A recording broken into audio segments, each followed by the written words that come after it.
Hi everyone, खुलुमहरबाय लोगोफोर बयनिसिमबो welcome back to माय channel. ओमफ्राय नै लोगोफोर दिनै स्किमाव बेरायनायनि थार्ड पार्टखौ होलायबाय आङो। ओमफ्राय जोङो नै दा फैगासिनो बाबा हरभजन सिंहनि मन्दिराव आरोना। जि मोजां नुयो नै लोगोफोर जोंनि इण्डियान फ्लेगखौहाय बिराद मोजां नुखायो। ओमफ्राय हनै लोगोफोर बैयाव बाबा शिव शंकरनि मन्दिर दं आरोना ओम नमः शिवायनि। लोगोफोर नै जों मन्दिर सिङाव हाबफैबाय आरोना बाबा हरभजन सिंहनि मन्दिर सिङावहाय माने बेनि नामावहाय मोनसे मन्दिर खालामनानै दोनबाय बे जायगाखौहाय। बियो सासे इण्डियान आर्मिमोन। आसरितसो सानगोन आरोना लोगोफोर माने बियो थैखांनायनि उनावबो गावनि डिउटिखौहाय मावबाय थादों आरो प्रम'सनबो मोनलांदों आरो सेलारिखौबोथ' मोनबाय थाखायोमोन आरो प्रम'सनबो जालांदों आरो रिटायारमेन्टबो जादों आरोना बियो लोगोफोर। ओमफ्राय बियो बिराद आसरितमोन माने गावनि थैखांनायनि उनावबो गावनि डिउटिखौ दि मावबाय थादों बेनो बिराद आसरित आरो लोगोफोर।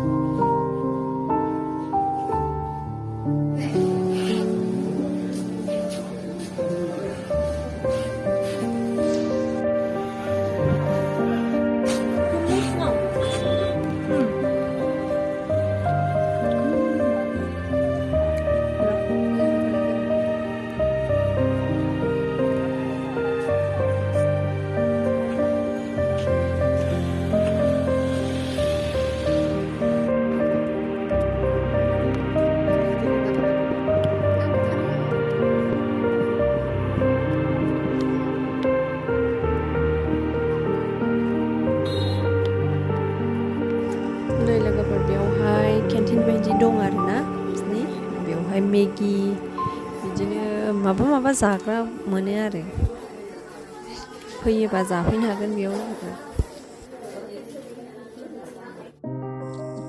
लोगोफोर। ओमफ्राय नै जोङो चंगु लेकआव थांबावनोसैलाय आरोना होमबा नायलांदो लोगोफोर।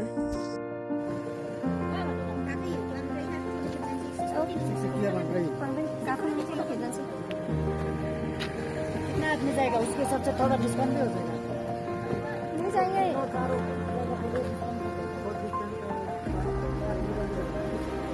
थाइब्रै बा जेनेबा सासेयाव थाइब्रै नङा साब्रैजों 1600 बा जों 15 मानगोन ना मानगोन ना जों साथाम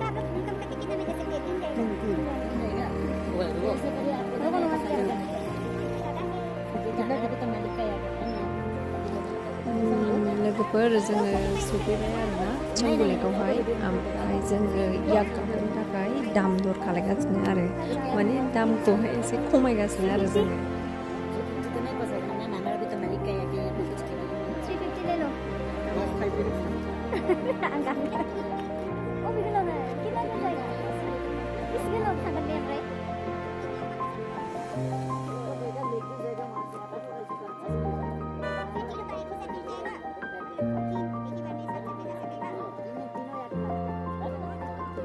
वीडियो करने में एक्स्ट्रा लगेगा क्या? नहीं लगेगा।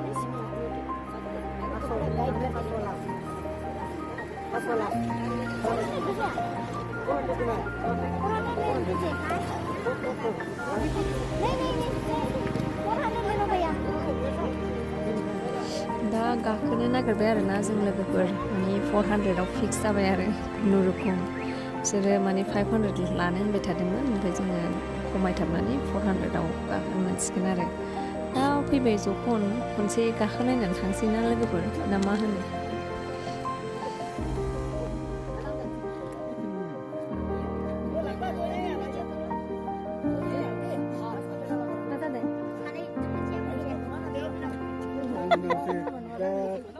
लेट जाया आरो लेट जागोन ना औ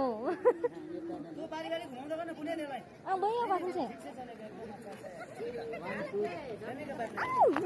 माबा बुङाबो सैला जा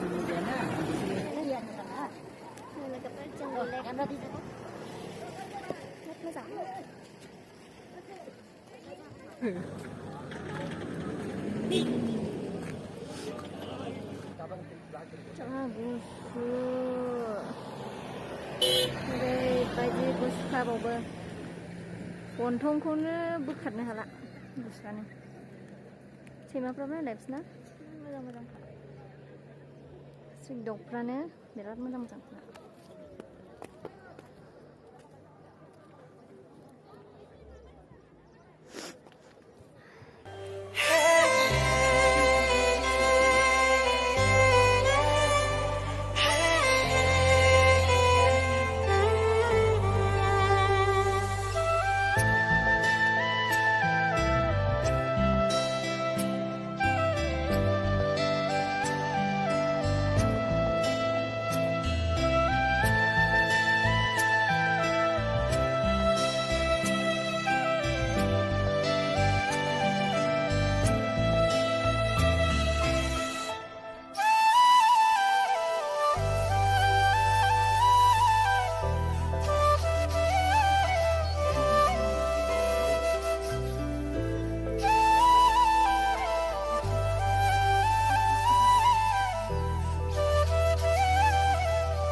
ओमफ्राय लोगोफोर बिसोर खोन्थादों आरोना माने बेस्ट मान्थआ बेयाव फैनो थाखाय मार्च नङाखि एप्रिला मोजांनो आरो माने बेयाव सेस बरफ माबाजोबो जाहैदों लोगोफोर बरफ खोबनानै थाजोबो आरो हाजोआ माने बिराद मोजां समायनासिन नुयो आरोना होमबा नोंसोरो जुदि फैनो गोसोबा फैयोबा नोंसोरो बिदिनो मार्च नङाबा एप्रिलसिमाव फैबानो जाबाय लोगोफोर जोंथ' नै अक्ट'बरावसो फैदोंना ओमफ्राय बेवहाय दा बरफआनो गैयामोन आरो जायगायाथ' बिराद समायनाखा लोगोफोर माने नोंसोरो जायगाखौनो सिनारिफोरखौनो नायबाथाय माने थांनो बालायलायो आरोना बेवहायनो नायबाय थाथावथाव मोनलायलायो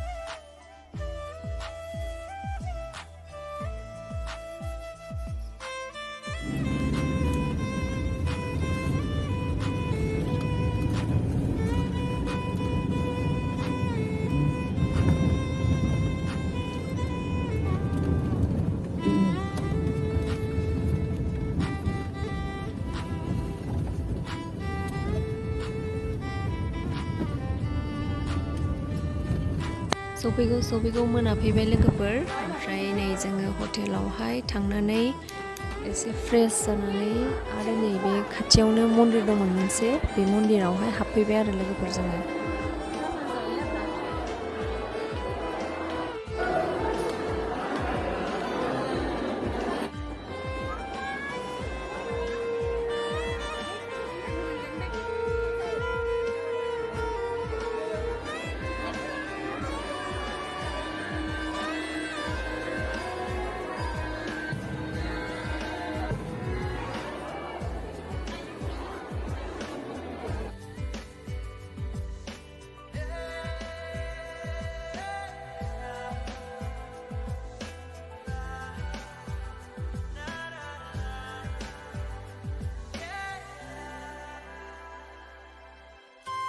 ओमफ्राय नै लोगोफोर ओरै फारसेथिं फांसनबो जागासिनो आरोना माखासे मोसागासिनो आं गानखौ होनो हायाखिसै नि कपिराइट फैजानो गिनानै होनो हायाखिसै आरो आं लोगोफोर।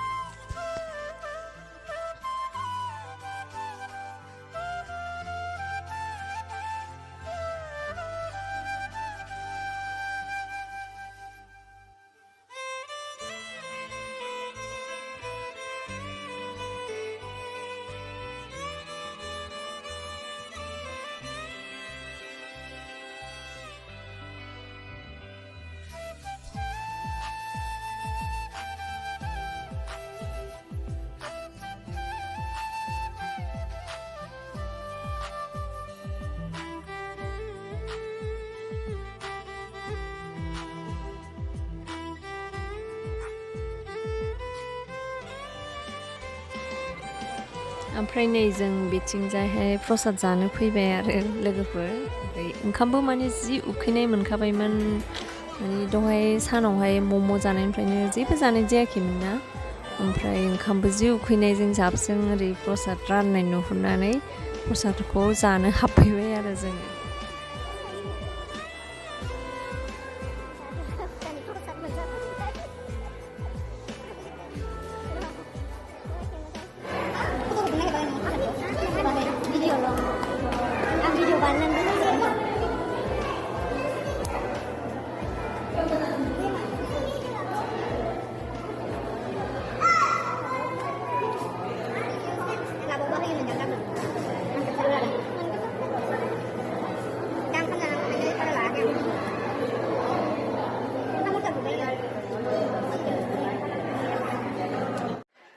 ओमफ्राय जोङो नै जाखांनानै दा बे मन्दिर सिङावनोहाय एसे नायदिंलाबायबाय आरो। ओमफ्राय मुर्तिफोर दङ नालाय बेफोरखौनो नायबाय, एसे बेरायलाबायबाय आरो बे मन्दिर सिङावनोहाय।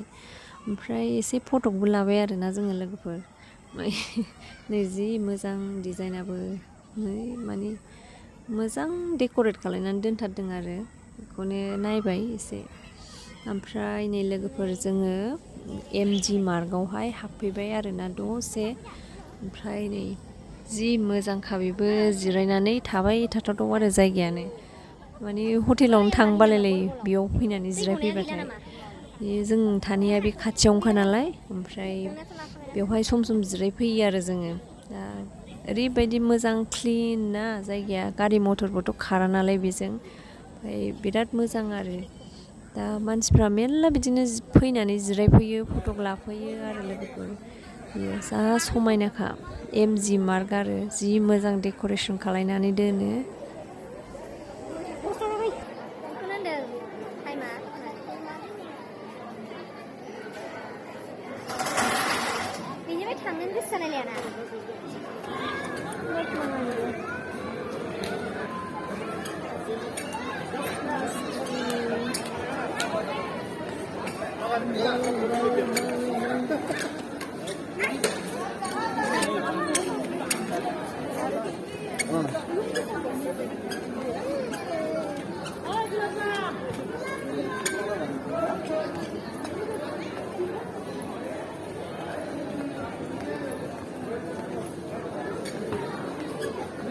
बबेजों मोनलाय? लामाया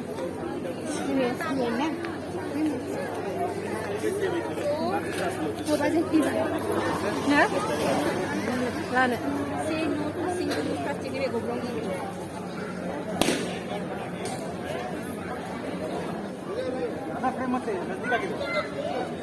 खोमसि नुयोलै आंनिबा।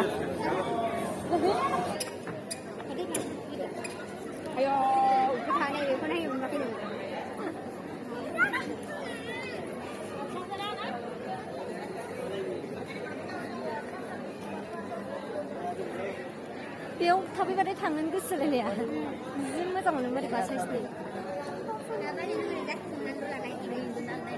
नों नाहर आरो भिडिअ आं थाबायगौ, आं बैसिम भिडिअनो फट' होनाङा नोंलाय।